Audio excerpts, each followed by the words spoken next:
Welcome back to Good Morning Maryland. Today's We're Open Baltimore shout out comes from Taekwondo Masters in Bel Air. Hiya! I am Master Jimmy Hennessy, the owner of Taekwondo Masters. We are located in Bel Air above the 7-Eleven. For nearly 20 years, we've been providing the highest quality martial arts instruction. Give us a call today because we're open for business, Baltimore. Thank you very much to Master Jimmy for that great shout out from Taekwondo Masters. Again, they're located right on Baltimore Pike above the 7-Eleven in Bel Air. And Taekwondo Masters is just one of many local businesses that really need your support right now. You can go to WMAR2news.com/open to preview all of the shout outs we have aired here on Good Morning Maryland. And let us know that you're open for business. Record a shout out and email it to me at lauren.cook@WMAR.com. We love those shout outs. Lauren, thanks very much. It is 6:26 right now. There will not be any new players heading to the Major League Baseball Hall of Fame this year. This year there was 11 new entries and 14 returning candidates. Players are elected to the Baseball Hall of Fame by about 400 baseball writers who've been members of the Baseball Writers Association of America for at least 10 years. Now, this was the 9th year in a row that two pretty big names, Barry Bonds and Roger Clemens, did not get enough votes to get in, with the writers who voted no, citing concerns about suspected substance abuse. Curt Schilling also did not get in, apparently because of some controversial comments he's made since retirement on television and online. For the first time since 2013, and the 9th time since voting began in 1936, no candidate reached the necessary 75% threshold for election. Still some pretty big names getting in this year. Derek Jeter, Marvin Miller, Ted Simmons, and Larry Walker will still be inducted in July, but they were actually voted in last year. The induction ceremony was canceled because of the pandemic. They will not be joined by any new Hall of Famers. Ashley. All right, Christian. Well, President Joe Biden says more doses of the COVID-19 vaccines are coming to states across the country, but people are still frustrated about waiting to get a dose for a vaccine. We're going to have more on that story coming your way. Plus, we'll get a check of your weather and traffic. That's next on Good Morning Maryland.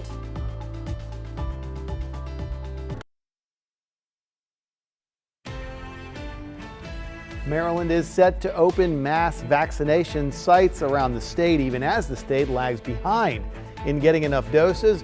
Plus, we have details on where you can get vaccinated if you're a military veteran. Live team coverage this morning.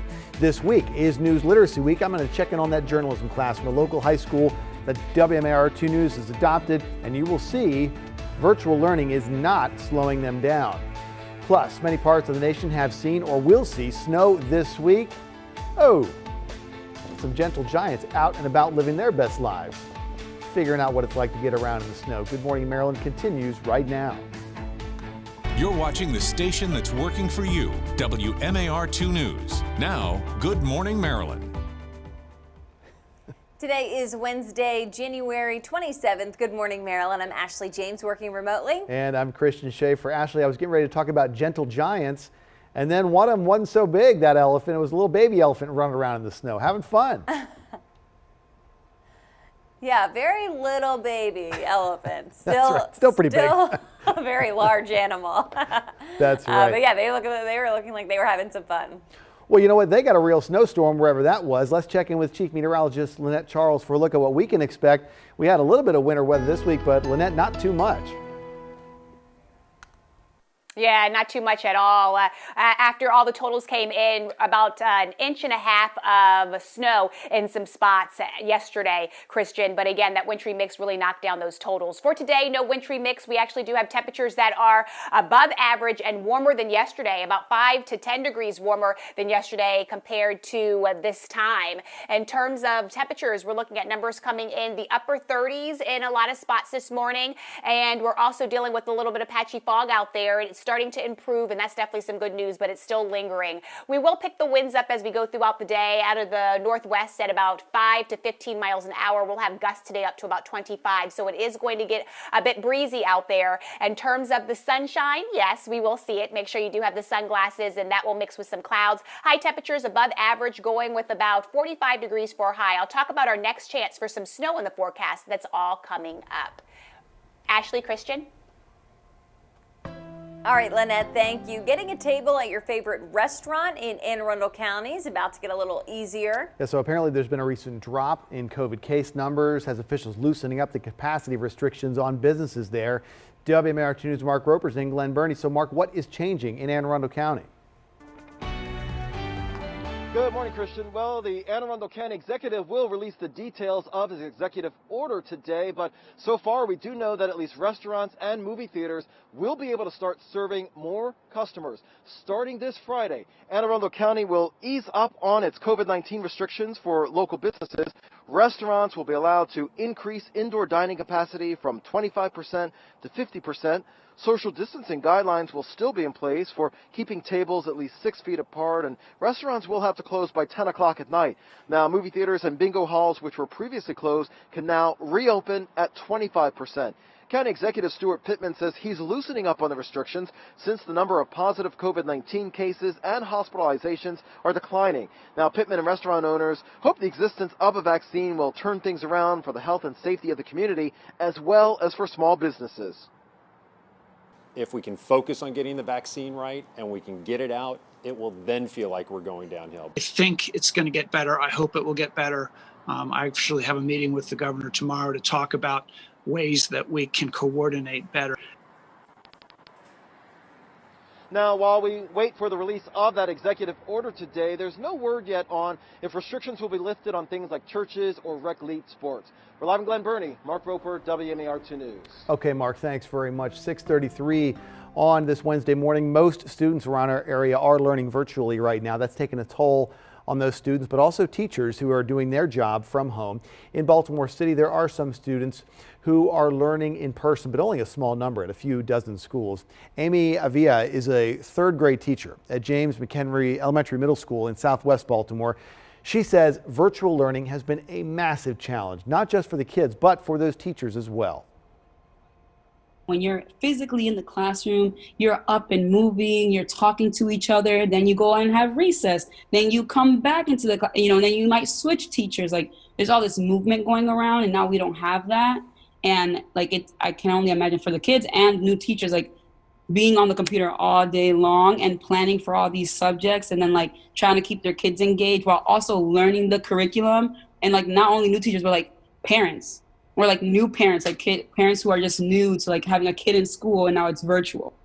Yeah, we got much more of that interview on the website right now, WMAR2news.com. It is 6:34. Coming up, as more Marylanders become eligible to get a dose of the vaccine, the state is trying to get together mass vaccination sites. We got a list of where those are going to be coming up. Plus, what about getting vaccines into the arms of our veterans? We have heard your phone calls with questions about that. Got some answers for you. Coming up after this short break, you're watching Good Morning Maryland, live from Maryland's first television station.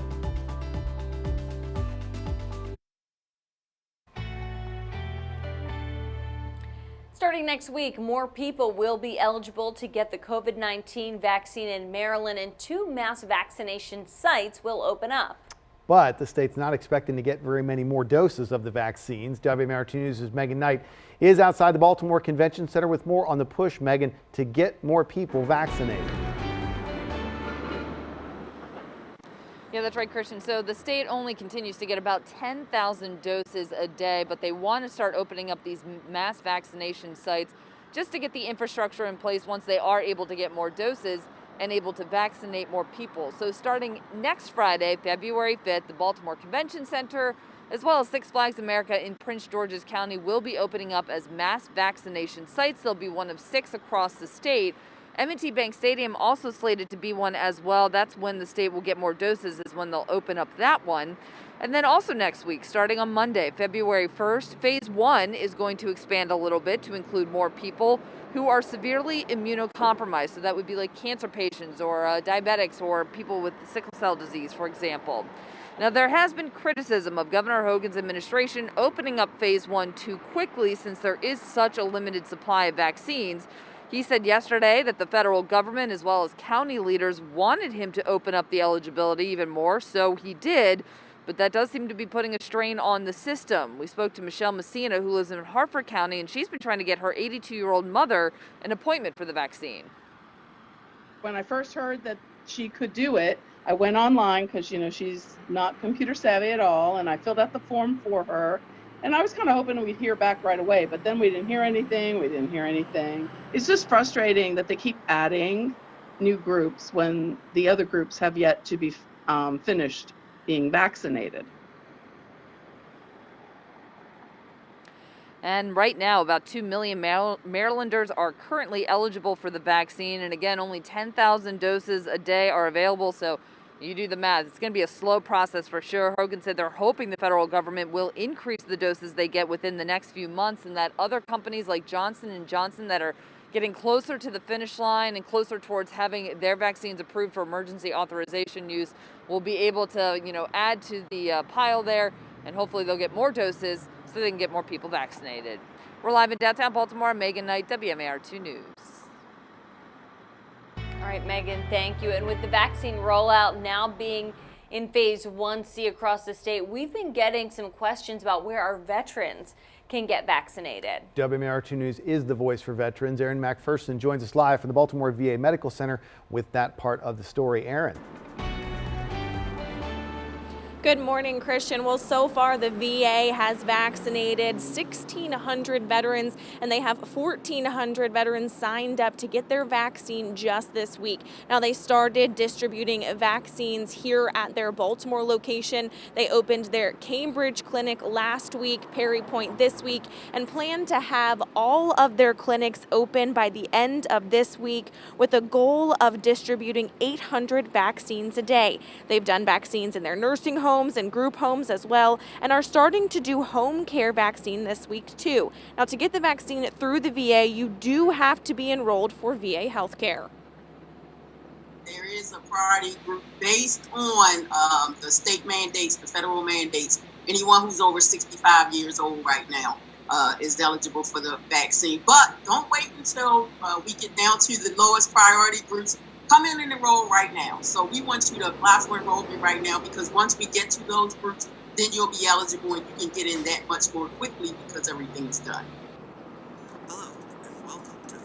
To enroll, just go to va.gov or call the enrollment hotline directly at 410-605-7324. Now, if you're not sure if you are eligible, you can call and ask them yourself. If you're already enrolled, you can go to the same website for an appointment or call to make an appointment at 410-605-7740. And the VA is giving out the Pfizer vaccine 21 days apart, and health officials here say they know there is some hesitation from people in the community and veterans to get this vaccine, but they say this is the best tool we have in this pandemic.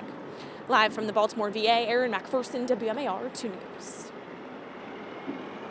All right, Aaron, thank you. We know the different phases in vaccine availability in each county is confusing, but WMAR2 News is the station that's working for you, and it's why we've set up a page on our website with this information for each county so you know when you can get your shot. We wanted to make it easy.